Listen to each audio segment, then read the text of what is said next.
కాకినాడ జిల్లా జగ్గంపేట శ్రీరామ్ నగర్లో జనావాసాల మధ్య మురుగునీరు నిలిచిపోవడంతో దుర్వాసనతో ప్రజలు ఇబ్బందులు పడుతున్నారు.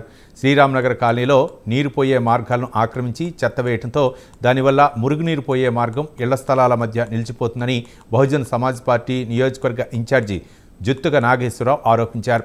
విషజ్వరాలు ప్రబలే అవకాశం ఉందని ఆయన ఆవేదన వ్యక్తం చేశారు.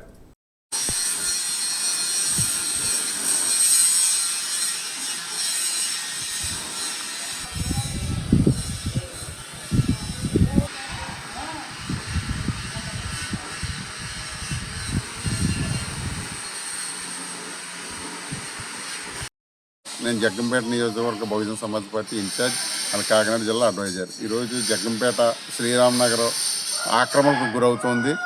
ఈ ఆక్రమణల గురి అవడం వలన ఏంటంటే నీరు పోకుండా ఈ మురికాలం అంతా కూడా ఒకే దిక్కున ఉండిపోయి ఇరుకైపోవడం వల్ల చెత్త చెదారంతో చాలా అధ్వానంగా ఉంది. దీనివల్ల ఈ డెంగ్యూ, మలేరియా అనే వ్యాధులు బాగా విఫలంగా తయారయ్యి జనాలకి చాలా ఇబ్బంది పడే పరిస్థితి ఉంది. ఈ ఇంటికాడ వాళ్ళు ఎవరైతే ఉన్నారో వాళ్ళందరూ కూడా మరి ఆక్రమించేయడం వల్ల ఈ కాలం అంతా మూసిపోయినటువంటి పరిస్థితి. అలాగే ఈ సైట్లో కూడా అడ్డుగా ఒక రోడ్డు వేయడం జరిగింది. దీనికి అనధికారంగా చేసినటువంటి ఇటువంటి వాటి వల్ల జనాలు చాలా ఇబ్బంది పడే పరిస్థితి ఉంది. కాబట్టి దీన్ని ఇమీడియట్గా తొలగించాలని, లేదంటే దీన్ని కలెక్టర్ గారి దృష్టికి తీసుకెళ్తానని సందర్భంగా తెలియజేస్తున్నాను.